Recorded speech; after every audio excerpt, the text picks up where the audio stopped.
Green world চ্যানেলে আপনাদের সকলকে স্বাগত। বর্তমান ছাদ বাগানের খুবই সুস্বাদু, দৃষ্টিনন্দন এবং জনপ্রিয় একটি ফল হলো চেরি। ছাদ বাগান ছাড়াও বর্তমানে বাণিজ্যিক ক্ষেত্রেও বেশ লাভজনক এই চেরি চাষ।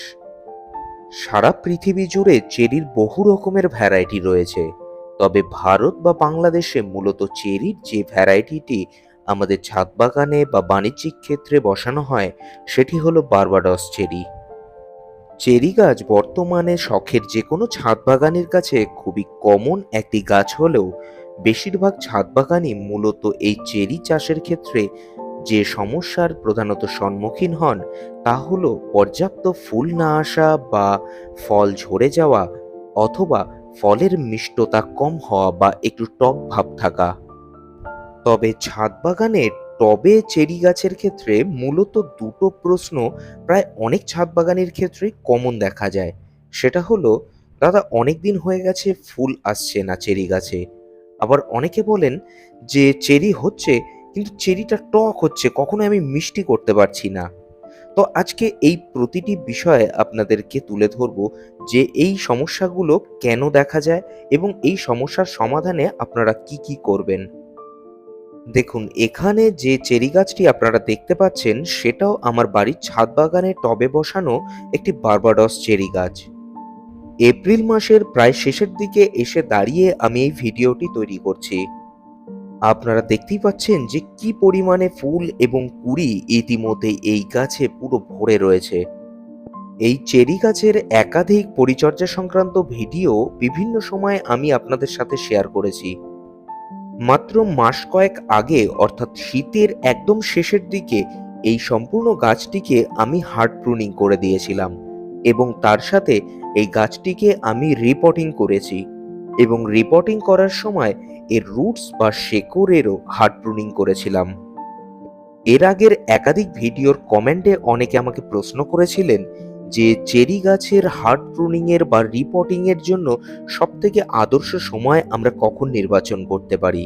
তাদের জন্য বলবো যে শীতের মরশুমটা অর্থাৎ শীতের একদম শেষের দিকে কিন্তু বসন্তের শুরুর ঠিক আগে আগে এই সময়টাকে আমরা চেরি গাছের হার্ড প্রুনিং অথবা রিপোর্টিং বা শেকড় বা রুটসেরও হার্ড প্রুনিং এর জন্য একটা আদর্শ সময় হিসেবে নির্বাচন করতে পারি। এর আগের একটি ভিডিওতেও আমি বলেছিলাম যে চেরি গাছে যদি প্রচুর ফুল চান তাহলে অবশ্যই আপনাদের সম্পূর্ণ গাছকে প্রুনিং করতে হবে। সম্পূর্ণ গাছের হার্ড প্রুনিং এর পরে যখন নতুন নতুন ব্রাঞ্চ বেরোতে শুরু করেছে তখন প্রতিটি নতুন ব্রাঞ্চ থেকে প্রচুর পরিমাণে কুঁড়ি দেখা দিতে শুরু করেছে। চেরি গাছের প্রুনিং এর সময় আপনাদের যে বিষয়টা খেয়াল রাখতে হবে সেটা হলো যে সম্পূর্ণ গাছকে হার্ড প্রুনিং করার অর্থ যে গোড়া থেকে কিছুটা রেখে মেন ব্রাঞ্চগুলোকে সম্পূর্ণ ছেটে দিলাম না, সেটা করবেন না। আপনাদের মাথায় রাখতে হবে যে সম্পূর্ণ গাছটিকে আমরা ঝোপালো করে তুলব, অর্থাৎ গাছে যত বেশি পরিমাণে পুরনো ব্রাঞ্চ থাকবে তত বেশি পরিমাণে সেখান থেকে নতুন নতুন সাব ব্রাঞ্চ তৈরি হবে।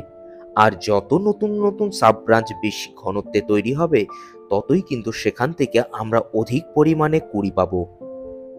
এছাড়া এই গাছের সহনশীলতা অনেক বেশি হওয়ায় আমি নিজে একাধিক গাছে পরীক্ষা করে দেখেছি আপনারা মাত্র কিছুদিন গ্যাপে হার্ড প্রুনিং এবং সম্পূর্ণ গাছের রিপোর্টিং করতে পারেন, এতে কোনো অসুবিধে নেই। গাছ আরামে নিজের গ্রোথ পুনরায় আবার নিয়ে নিতে পারবে। এবারে আসি দ্বিতীয় বিষয়। চেরি গাছের অধিক ফুল এবং ফলনের মূল রহস্য কিন্তু থাকে মাটি তৈরির মধ্যে। তাই নতুন চারা তৈরি থেকে পরবর্তীতে গাছের রিপোর্টিং, মাটি তৈরির বিষয়টা কিন্তু আপনাদের সবসময় ভালোভাবে খেয়াল রাখতে হবে। চেরি গাছের ড্রেনেজ সিস্টেম সবসময় ভালো রাখতে হবে, সঙ্গে মাটি এমনভাবে প্রস্তুত করতে হবে যাতে তার জল ধারণ ক্ষমতাটা ভালো হয়। অর্থাৎ চেরি গাছের গোড়ায় যদি জল স্টোর হয়ে থাকে তাহলে গাছের ক্ষতি হয়ে যাবে। আবার চেরি গাছে ভালো ফুল এবং ফলের জন্য এমনভাবে মাটি তৈরি করতে হবে যাতে মাটি সবসময় আর্দ্র থাকে, অর্থাৎ অতিরিক্ত আর্দ্র মাটি কিন্তু এই গাছ খুব ভালো পছন্দ করে। সে কারণেই চেরি গাছের মাটি তৈরির সময় অধিক পরিমাণে জৈব সার ব্যবহারের দিকেই বিশেষ গুরুত্ব দিতে হবে। জানুয়ারি মাসের শেষের দিকে এই গাছ আমি রিপোর্টিং করেছি, অর্থাৎ প্রায় 3 মাস হতে চলল এই গাছের রিপোর্ট করা হয়েছে।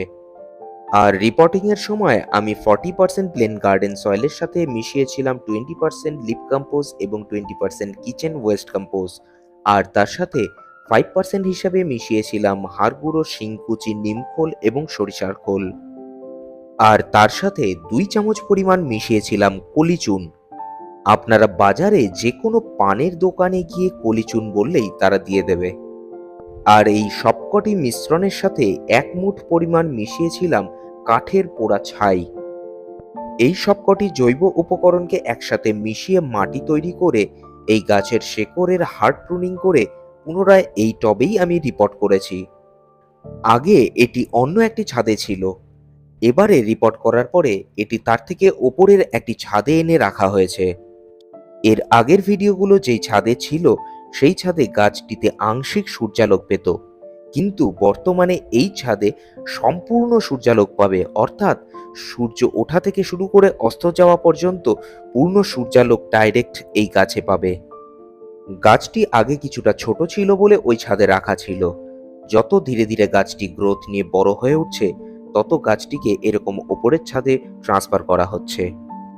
আর চেরি গাছের পর্যাপ্ত ফুলের সঙ্গে কিন্তু ডাইরেক্ট সানলাইটের একটা বিরাট যোগাযোগ রয়েছে। চেরি গাছ যদি আংশিক সূর্যালোক পায় বা সেমি শেডে রাখা থাকে তাহলে কিন্তু যতই পরিচর্যা করুন কখনোই ভালো ফুল ফল পাবেন না। গাছে পর্যাপ্ত ফুল পেতে গেলে গাছকে এমন জায়গায় রাখতে হবে যাতে গাছটি টানা ডাইরেক্ট সানলাইট পায়, এবং সঙ্গে গাছের মাটিকে যথেষ্ট পরিমাণে আর্দ্র রাখতে হবে। এরপরেও অনেকে বলেন যে এই সমস্ত পরিচর্যাই আমি ঠিকঠাক মতো করছি, কিন্তু তা সত্ত্বেও আমার গাছে ফুল আসছে না, বা পর্যাপ্ত ফুল আসলেও সেগুলো ফলে পরিণত হচ্ছে না। অনেকে বলেন গাছে নিয়মিত কীটনাশক প্রয়োগ করা হচ্ছে, গাছে কোনো রকমের সমস্যা নেই, পর্যাপ্ত সানলাইটে রয়েছে এবং গাছে সঠিক সময়ে খাবার প্রয়োগ করা হচ্ছে, পর্যাপ্ত খাবার রয়েছে, কিন্তু তা সত্ত্বেও গাছে ফুল ফলের সমস্যা হচ্ছে। অথচ নার্সারি থেকে যখন গাছটা এনেছিলাম তখন কিন্তু গাছে ফল ছিল, কিন্তু আনার পরে পরবর্তীকালে আমার কাছে আর সেরকম পর্যাপ্ত ফল হচ্ছে না। দেখুন, নার্সারিতে এরকম বারবাডস চেরি গাছের চারা মূলত তৈরি করা হয় কলম থেকে। নার্সারিতে বিক্রির উদ্দেশ্যে অনেক সময় সেই কলমগুলো তৈরি করা হয় ফল সহ ডালে, অথবা অধিক পরিমাণে বিভিন্ন হরমোন প্রয়োগ করে সেই ডালে পর্যাপ্ত ফলন তৈরি করা হয় যাতে ক্রেতারা সহজেই আকৃষ্ট হন। এবারে একটা জিনিস ভালোভাবে খেয়াল রাখবেন যে সদ্য তৈরি করা কলমের সেই চারাটি কিন্তু নতুন গাছ।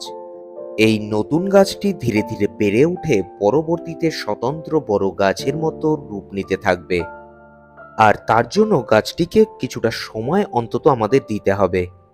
ঠিক তেমনি কলম থেকে তৈরি করা এরকম বারবাডস চেরির একটা ছোট্ট চারা গাছে পূর্ণাঙ্গ ফলন দেওয়ার মতো ক্ষমতায় আসতে অন্তত 3 থেকে 3.5 বছর সময় লাগে।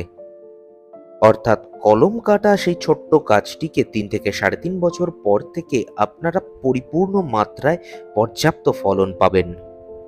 তাই এইটুকু সময় অন্তত ছোট গাছকে দিতেই হবে, বা আপনাদের একটু ধৈর্য ধরতেই হবে। এর পরবর্তী যে বিষয়টা আসে সেটা হলো অনুখাদ্যের অভাব। অর্থাৎ অনুখাদ্যের অভাবজনিত যদি কোনো সমস্যা হয় তাহলে কিন্তু চেরি গাছে ফুল আসবে, কিন্তু সেই ফুল থেকে ফল টেকানো খুবই মুশকিল হয়ে যায়। এছাড়া আরেকটা যে সমস্যা হয় সেটা হলো পলিনেশনের সমস্যা বা পরাগ সংযোগের সমস্যা। কারণ চেরি গাছের ক্ষেত্রে আমাদের সবসময় ন্যাচারাল পলিনেশনের ওপরেই নির্ভরশীল থাকতে হয়। তাই এই ধরনের সমস্যা যাতে না হয় তার জন্য এই চেরি গাছ যেখানে থাকবে তার আশেপাশে চেষ্টা করবেন কয়েকটি সুগন্ধিযুক্ত ফুলের গাছ রাখার, যাতে উপকারী পতঙ্গ থেকে মৌমাছিগুলো এই গাছের পলিনেশনে সাহায্য করতে পারে। কারণ বহু বাগানের ক্ষেত্রে এই সমস্যাটা প্রকটভাবে দেখা যায়। এবারে আসি পরবর্তী বিষয়। চেরি গাছে ফল হচ্ছে কিন্তু সেগুলো মিষ্টি হচ্ছে না। একটু আগেই হয়তো আপনাদের মনে আছে আমি মাটি তৈরির সময় যে সমস্ত উপকরণের কথা বললাম তার মধ্যে উল্লেখ করেছি চুনের কথা। চেরি গাছের ফুল থেকে ফল সেট হয়ে যাওয়ার পরে এই রকম টবের একদম চারধার বরাবর 2 চামচ পরিমাণ, অর্থাৎ এরকম বড় আকৃতির মাটির টবে 2 চামচ পরিমাণ চুন চারিদিক দিয়ে সমান অনুপাতে ছড়িয়ে খুব ভালোভাবে জল দিয়ে দিতে হবে। আর এই পদ্ধতিটাই যদি আপনারা দুবার অ্যাপ্লাই করতে পারেন, অর্থাৎ যখন সবেমাত্র একদম ছোট্ট কুঁড়ি দেখা দিতে শুরু করছে সেই সময় একবার এবং ফল সেট হয়ে যাওয়ার পরে একবার, তাহলেই দেখতে পাবেন যে ফলের টেস্ট কিন্তু একদম পুরো চেঞ্জ হয়ে গেছে, অর্থাৎ ফলের টক ভাব কেটে গিয়ে ফল একদম মিষ্টতা ভাব চলে এসছে। এছাড়া কুড়ি আসার পর থেকে গাছে জলের অভাব যেন কখনোই না হয়, সেই বিষয়টাও আপনাদের ভালোভাবে খেয়াল করতে হবে।